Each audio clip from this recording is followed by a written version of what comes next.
responsibility for the security of Europe.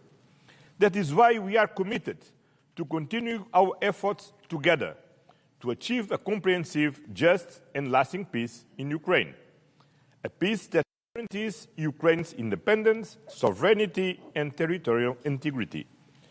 The ball is now in Russia's court.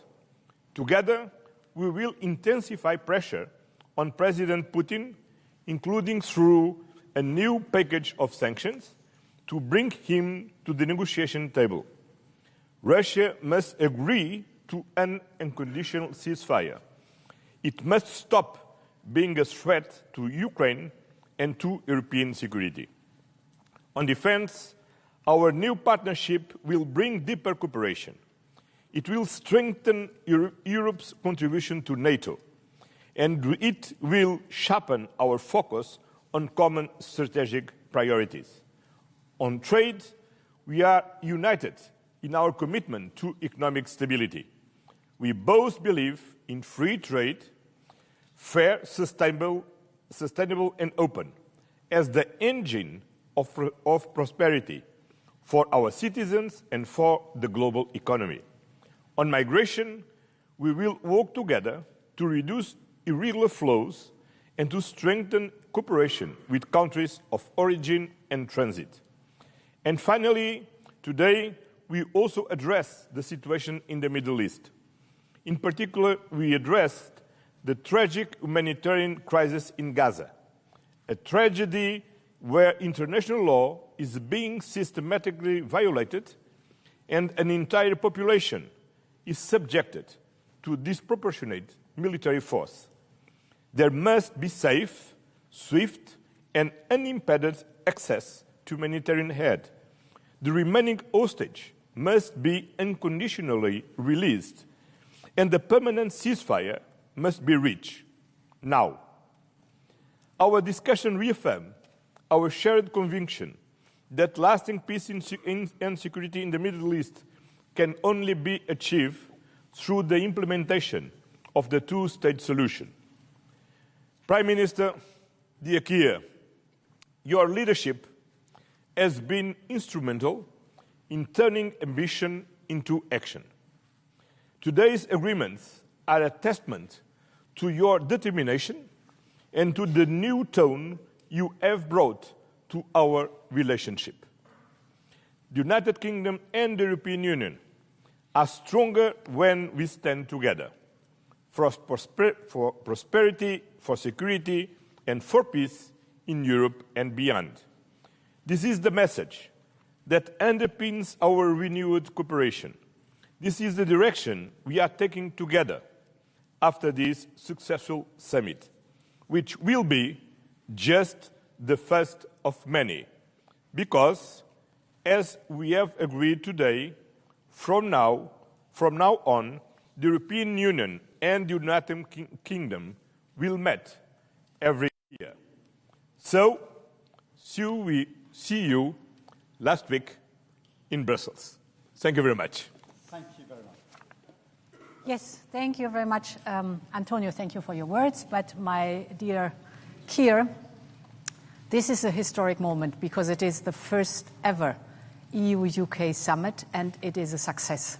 And this is also thanks to your leadership. And I really want to thank you for the leadership, because it's not only about the summit, a day where we are here now in London, but it's all these weeks and months of preparation and hard work to get to the excellent result that we have. We're turning a page. We're opening a new chapter in our unique relationship. This is the story of historical and natural partners standing side by side on the global stage, facing most of the same challenges, pursuing the same objectives, like-minded, sharing the same values, and thus we are looking for solutions that are beneficial for both our people and standing shoulder by shoulder when it comes to really getting to the solutions. I want to have a look at common understanding, which is basically the roadmap that we have agreed on to follow now after this summit. First, we have concluded our security and defense partnership. This will boost our cooperation in security and defense initiatives. There are lots of topics covered. For example, on the defense industry, but also military mobility, peace building, crisis management, or the countering of hybrid threats, just to name a few. And this is the first step towards UK participation in Europe's defense investment program. We call it SAFE. It's 150 billion euros of loans for joint procurement, and this security and defense partnership opens the door towards the joint procurement. We need another second step, but this joint procurement we've discussed will increase our readiness, will close military gaps that we have, and will increase, that's of most importance, our interoperability when our armed forces are going on missions together. It will create new opportunities, of course, for our defense industries, and, as I said, open the option for stronger, more coordinated support also for Ukraine. That's important either through joint procurement of military capabilities that then are brought to Ukraine, or for direct investment in Ukraine's defense industry. This is against the backdrop that we stand united behind Ukraine's fight for survival, and that we are strongly committed to a full and unconditional ceasefire leading to a just and lasting peace in Ukraine. My second point is that I want to speak about what lies at the heart of our partnership, and that's the people. Millions of families and friendships are on both sides of the channel. I am thinking back of my times as a student here in London, and from that experience I know the first place abroad you go when you're a young person, it's an impression for life. You fall in love with the city and the country, and for the rest of your life you are the best ambassador for this country. Therefore, I'm so glad that we have agreed that we will have Erasmus Plus for young people, and that we will work towards a youth experience scheme. It's just about this experience. This will allow the next generation to once again live and study in each other's countries, and this will build friendships that will last a lifetime. Turning to what connects us further, that is the topic energy and joint climate goals. Today, we have decided to explore the UK participation in the EU's electricity market. It's good for the stability of energy flows.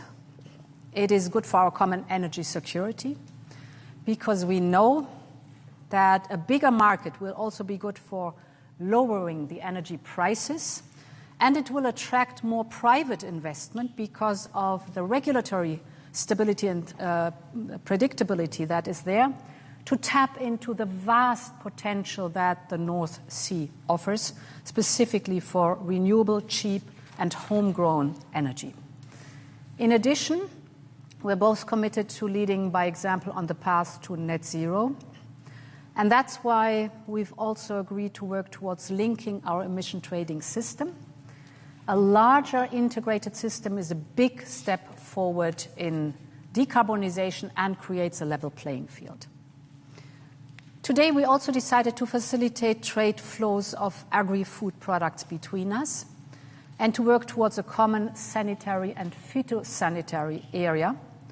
That means more certainty, more stability for farmers and food producers and fishermen and fisherwomen on both sides of the channel, safer food with greater trust from the consumers, and together with the Windsor framework, this will also bring additional benefits for Northern Ireland.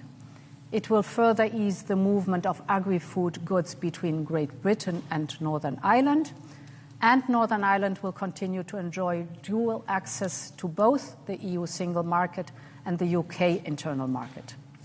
And in addition, it's a lot, but we have agreed on.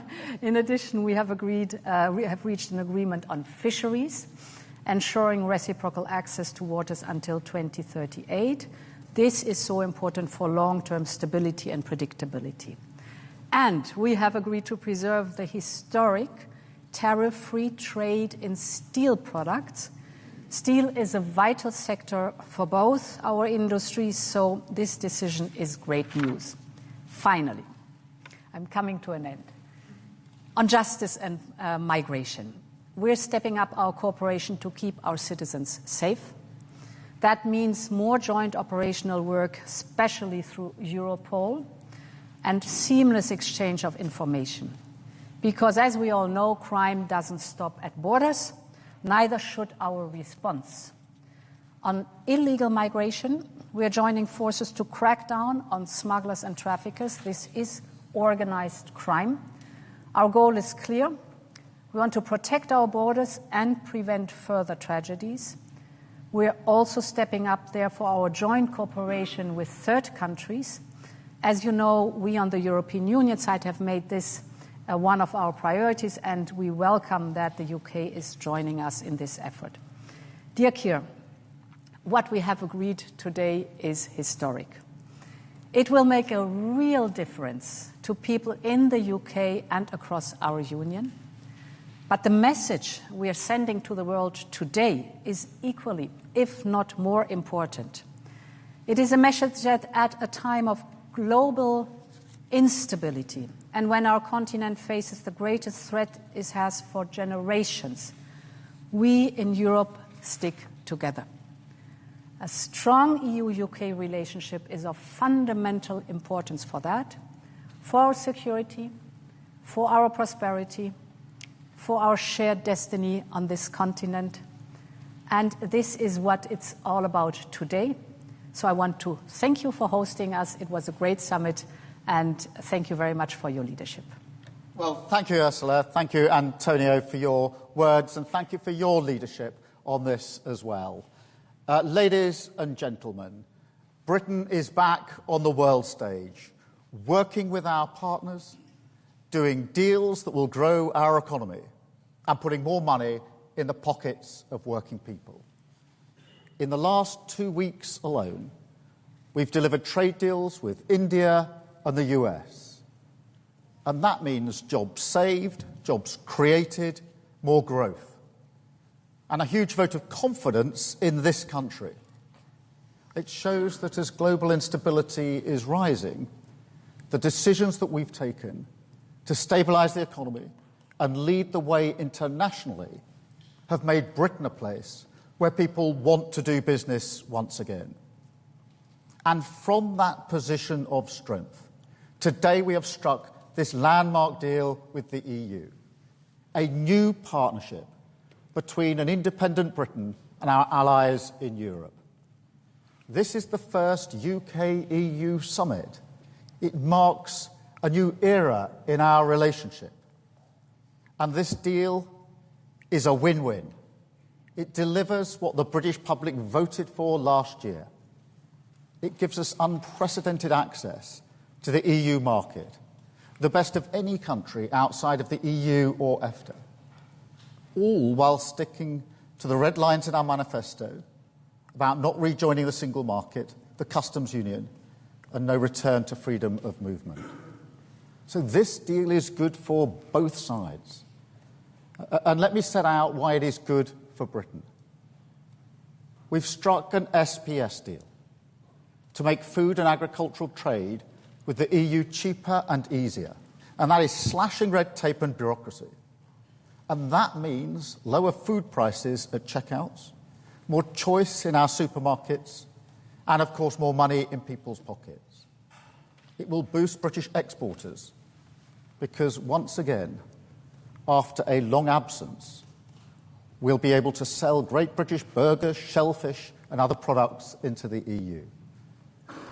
We've also struck a new defence and security partnership to strengthen our cooperation and strengthen our security, which is vital in this dangerous new era. And it will open the door to working with the EU's new defence fund, providing new opportunities for the defence industry, supporting British jobs and livelihoods. We're also increasing our cooperation on emissions trading, saving UK businesses from having to pay £800 million in EU carbon taxes, once again supporting British businesses, backing British jobs. Next, we're increasing our cooperation on energy to drive down bills in the long term. The agreement negotiated by the last government left us with more expensive ways of working with our neighbours, despite being physically connected to the European grid by our underseas cables. Today's deal will see us work to bring these systems together again, benefiting bill payers and boosting our renewable industry in the North Sea. Today's deal is also good for British steel, protecting our steel exports from new EU tariffs, saving the industry £25 million every year. Another example of this government backing our steel sector to the hilt. We've reached a deal today on fish, protecting our access, rights and fishing areas, with no increase in the amount that EU vessels can catch in British waters. Our fishing industry will also benefit from the new SPS agreement, which slashes costs and red tape for our exports into the European market. And we already sell 70% of our seafood into that market. So that is really significant. It is also opening the gates to selling shellfish back into the EU. And I can also announce today that we're investing £360 million into our fishing industry to help them take advantage of this deal. We've acted today to strengthen our borders. The previous deal left a huge gap in our ability to work together to tackle illegal migration. So this deal closes that gap so we can work across migration routes to end the migration crisis and smash the criminal gangs. We're boosting our cooperation on law enforcement, combating terrorism and serious organised crime, with better sharing of intelligence and data, including facial imaging, for the first time. Today's deal will also help British holidaymakers, as we're confirming that they will be able to use e-gates when they travel to Europe, ending those huge queues at passport control. And I call on all EU members to help make this a reality without delay. Finally, we've agreed today to cooperate on a youth experience scheme to allow our young people to travel and work freely in Europe. And I'm clear this will come with all the appropriate time limits, caps and visa requirements. So it's a long list. It shows just how much we've achieved here today. Real benefits for the British people. Because it's time to look forward. It's time to move on from the stale old debates and political fights to focus on delivering common sense, practical solutions which get the best for the British people. We're ready to work with all our partners, wherever it means we can improve people's lives here at home. And that's what this deal is all about. Facing out to the world once again, in the great tradition of this nation, building the relationships we choose with the partners we choose, and closing deals in the national interest. Thank you. We'll now take some questions from the media, and I think I've got the list. I think we're going to go to the UK media first, and then to the European media. I've got Chris Mason, BBC first, please. Chris. Thank you, Prime Minister. Chris Mason, BBC News. To be clear, Prime Minister, isn't the truth that you've sold out the fishermen for what you see as the greater good? And a question to the European Union, to President von der Leyen. This deal involves the UK becoming an EU rule taker, which some people here really don't like. Are you pleased to have the UK back within the EU's orbit? Thank you. Chris, let me go first. Firstly, the focus, the driving principles of the comprehensive set of arrangements we've agreed today is about bills, it's about jobs, and it's about borders. They're the driving principles. And the SPS zone cuts away a huge amount of red tape for businesses and the way that we trade. It is incredibly important for fish because over 70% of our seafood goes into the European market. So for the first time under this arrangement, our fishing communities are able to sell more easily into the European market. As I say, 70% goes into that market. The length of time for the agreement provides the stability, because what would have happened next year is we would have come off the current arrangements, but then into year-on-year negotiations where nobody knows year-on-year where they stand. This gives stability in relation to that. It also opens the door for shellfish and the like to be sold back into the European market, which wasn't available before this deal. And, of course, we've announced the £360 transformation fund. So what this goes with is that access on a permanent basis, the SPS agreement on a permanent basis for our fishermen and fisherwomen in our fishing communities into that market. Huge amount of their stock goes into this. So this is good for fishing. Yes, on your question on rules, because the United Kingdom is a sovereign country, it can take agreements like this one, develop agreements like this one. And of course, whenever we have an agreement among us, we define together what the rules are, how we will act together on a specific topic. So it shows the sovereignty of a country by being able to take agreements like this one here today. Thank you. Let me go to Robert Peston, ITV. Robert. Hello, Prime Minister. Robert Peston, ITV. Prime Minister, isn't this almost the worst of possible worlds, in the sense that you've laid yourself open to accusations of betrayal from Brexit supporters because we are again having rules set for food by Brussels, while you're adding back just a 20th of the GDP, the national income, that we lost when we left the European Union. And Madam President, if I may, today's framework, do you see it as an end, or do you see this as the beginning over coming years of greater integration again between the UK and the EU?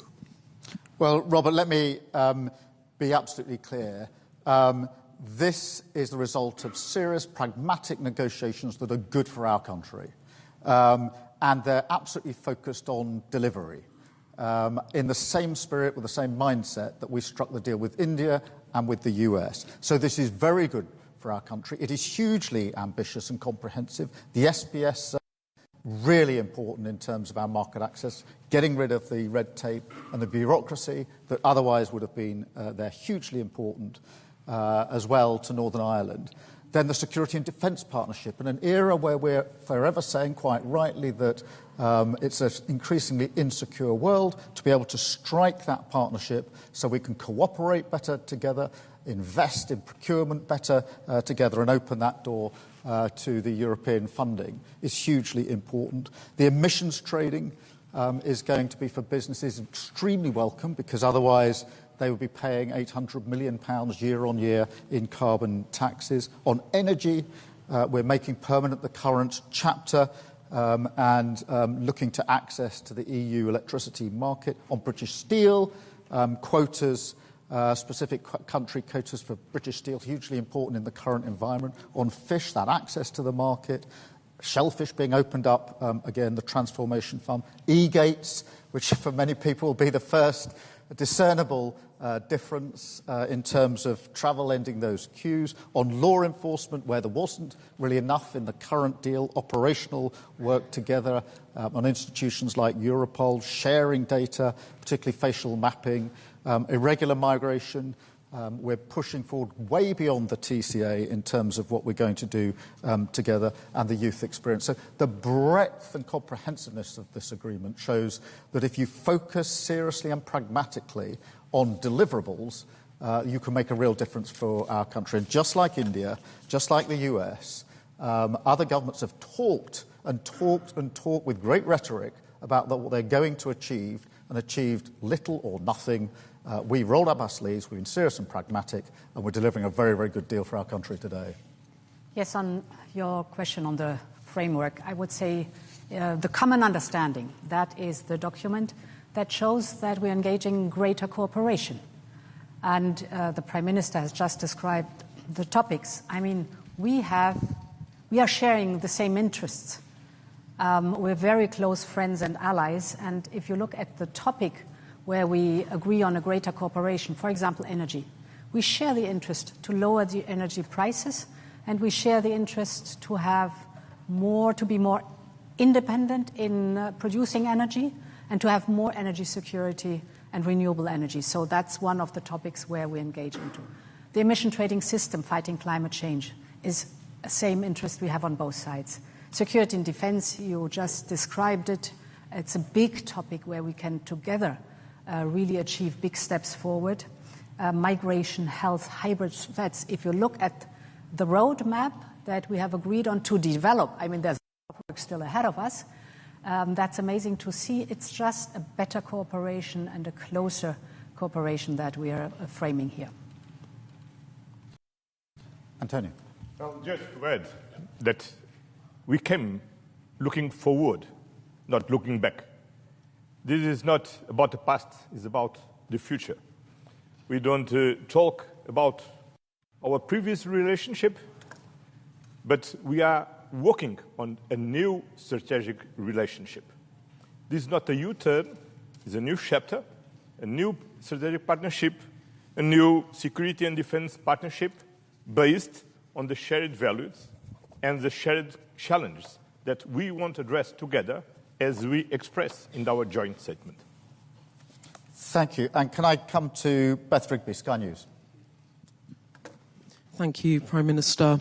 Beth Rigby, Sky News.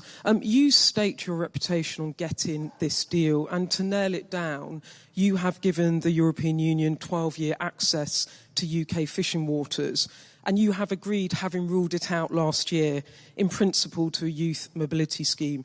There are those today criticising you for backsliding on Brexit. Don't they have a point?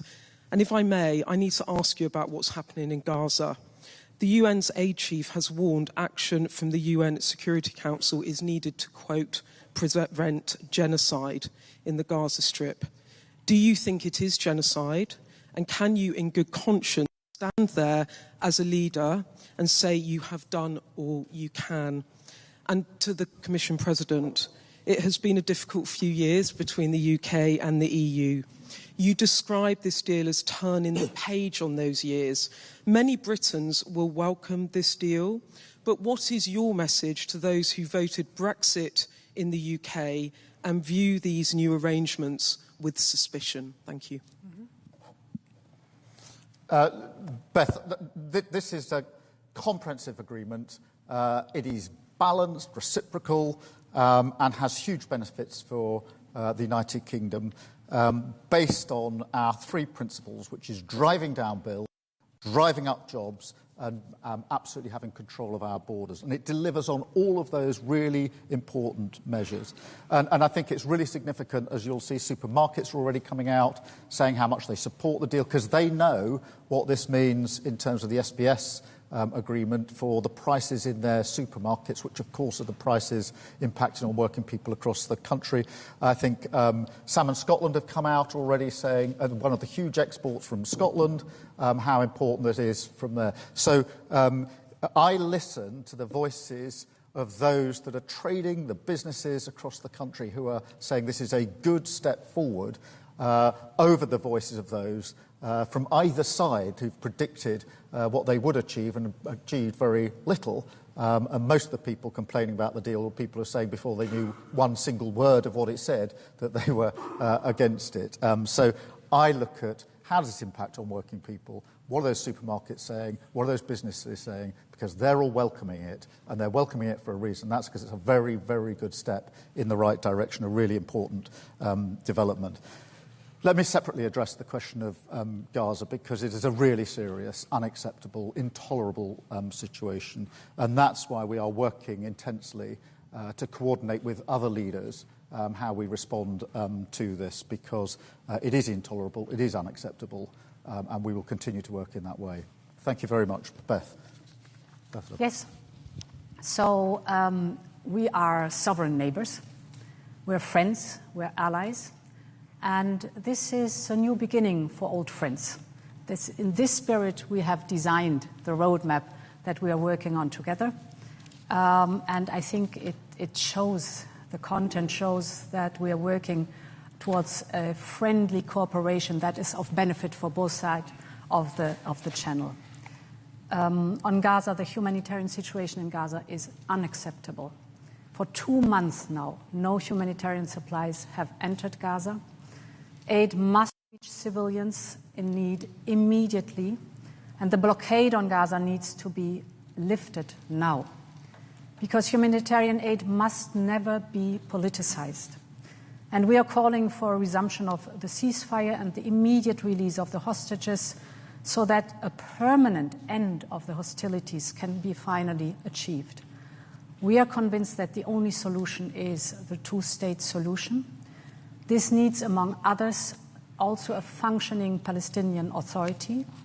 We are strongly supporting and financing the Palestinian Authority, and we as a Commission will propose a multi-annual package now of 1.6 billion euros for the years 25, 26, 27 to support the Palestinian Authority. Just to add about Gaza. Gaza. As the Prime Minister said, as Ursula said, is unacceptable. Israel must stop now immediately. The Hamas needs to release immediately all the hostage, and we need all together, as international community, to help the parts to build the two-state solution, the only one who can ensure a lasting peace in the region. Thank you very much. And Chris Hope from GB News, please. Thank you, Prime Minister. Christopher Hope, GB News. As you know, Sir Keir Starmer, critics say your deal turns us into rule takers, not rule makers on standards. The Scottish Fishermen Association, or Federation, say your deal is a horror show, far worse than Boris Johnson's botched Brexit agreement. Are they right? Have you been stitched up like a kipper by the European Union? Ms von der Leyen, the Tories will say today they will reverse everything you've agreed today. What's your message to them? And Mr Costa, what are your plans for your future summits? Do you want to see the UK and re-enter the single market and the customs union in your lifetime? Chris, let me again repeat the driving principles behind this deal, which are really important, which is the question, does it bring down bills? And I think it's really important to see the reaction of supermarkets, of Salmon Scotland, to begin to answer that question, because they are celebrating this because they know it will reduce prices. And we all know how hard the cost of living crisis is bearing down on working people, and therefore bringing down is hugely important. Does it boost jobs in security, in defence, steel, of course, and, of course, across all those areas affected by the SPS agreement, energy and electricity also within the scope of this. And then, of course, does it take vital measures to help protect our borders? And this goes beyond what we've been able to do before in answering those questions. So they are the principles that we set for this. I think it's important to remember in relation to fishing that next year, under the old arrangement, we didn't cease to have any EU fishing in our waters. We simply went to a year-on-year negotiation, which means there's no stability for anybody.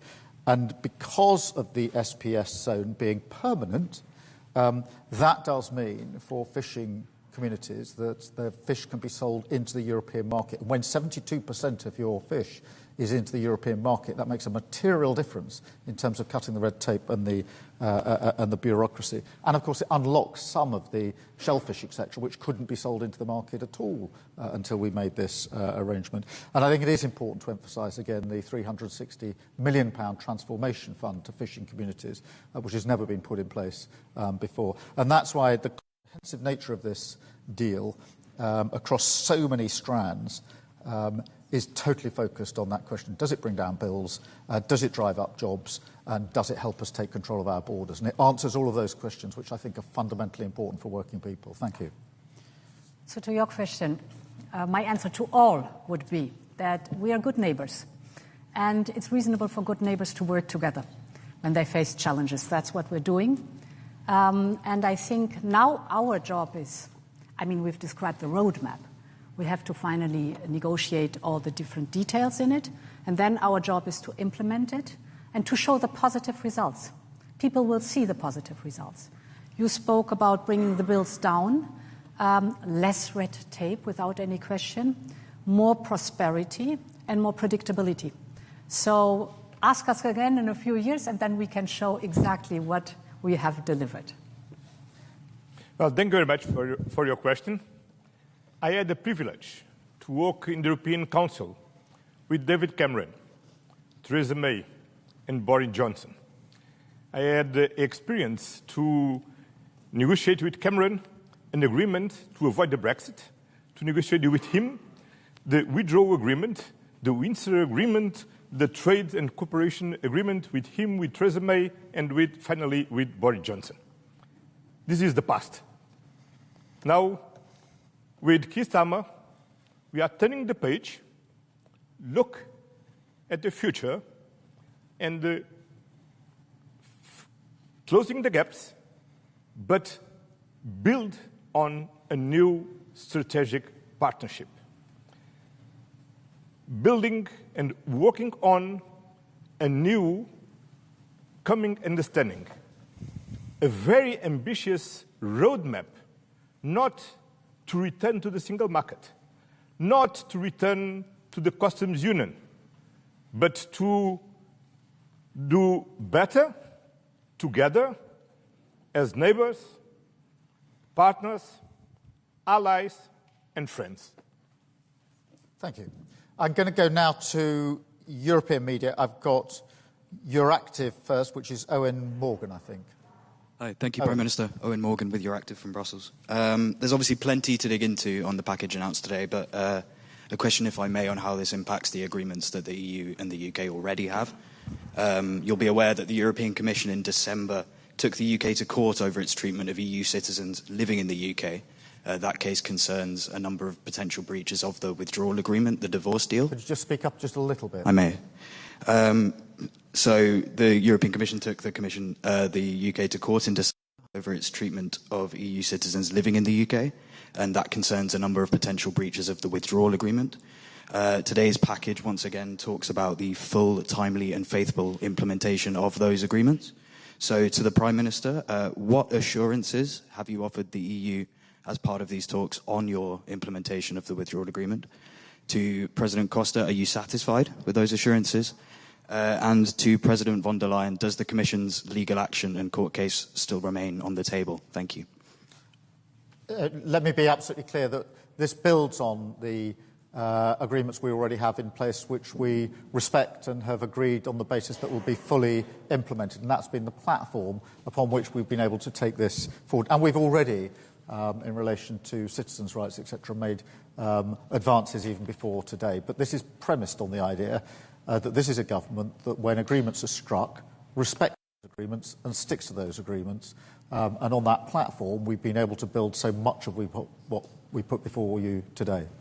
Ursula, or Antonio. Okay. I'm very satisfied because we now have a clear commitment to a fully and timely implementation of the previous, what is previously agreed, all these treaties. But now we have a roadmap to work together and to deliver to our citizens in the European Union and in the United Kingdom what is more important: safety, security, and prosperity. And the Prime Minister translated very well what means prosperity. Prosperity means economic growth, jobs, lower inflation. And it's for this what we are working together, because together we are stronger, and together we can deliver more to our citizens. Then I'm very satisfied, and I'm looking forward for continuing to work together. Thank you. So, in former times we have agreed on a set of rules which are presently defining the framework in which we are, for example, dealing with the topic of free movement. Everyone on both sides has to abide to the rules. We have to implement these rules, and in some cases we are searching for legal clarity. This is a normal process that goes on not only on the topic of free movement, but on every topic where you have to implement rules. That's the state of play. Thank you very much. I've got Mr. Valero from Bloomberg. Good afternoon, Jorge Valero with Bloomberg. First, for you, Prime Minister, a couple of details on the agreement reached. What is the number of young people coming from the EU that you will consider acceptable to benefit from the new mobility scheme, and whether the EU students will pay the same fees as the UK students here? Secondly, for the EU side, whether we will wait to conclude the more detailed agreement for the UK firms to benefit from SAFE until you have an agreement reached on youth mobility and Erasmus. And very quickly, finally, President Costa, since you were referring to past agreements and your satisfaction, whether you are satisfied with the fact that there is no reference to Gibraltar, which is an important issue for your Iberian neighbours. Thank you. Let me just, on the youth experience scheme, obviously this gives an opportunity for young people in the UK to work, travel, volunteer, au pair, you name it, in Europe, and the same the other way. It doesn't deal with university fees, just to deal with the particular question that you raised, so there's no change there. It is that experience, it is time limited. I mean, the numbers to be agreed, so it's not an uncapped scheme, and it'll be a visa scheme. So everything will now be done through mutual agreement as we go forward, but they're the principles behind the experience, which will give great opportunities for UK young people and also great opportunities for member states' young people as well. So 2 parts in your question. The second part first, because the Prime Minister just spoke about the youth experience and Erasmus+. We've very clearly said that we work towards both. What is, of course, now important to detail, to sort out all the details and to describe and then implement all the details. That is now the process that is starting, but the political will is very clearly stated in the paper. We want to work towards Erasmus+ and the youth experience scheme, which is good news for the young people. Your second question was on SAFE for the UK. Indeed, it's a 2-step approach towards SAFE. The first precondition is a security and defence partnership. That has been concluded today. And it opens the door for the UK to participate in the joint procurement under SAFE. Then there comes the second step that is necessary to negotiate a second agreement. And here we detail out, it's again a process of detailing out, budget contribution, reciprocal market access, and rules on security of supply. And this will give, that's important, in the end, the UK industrial participation. This is the goal that we have together. Well, on Gibraltar, the Commission and the United Kingdom government are talking, negotiating. Maros Sefcovic and David Lammy is making a very good job. It's an ongoing job, work, and my feeling is we are not very close to conclude this work. No, we are very close. No, very? Not very fast. Ah, no, very fast, sorry. An important correction. We're very close. Great. I've got ANP Lauren. Lauren. Hello, Lauren Heermans from Dutch news agency ANP. This whole summit was about starting over and jump-starting a long-lasting relationship between the EU and UK.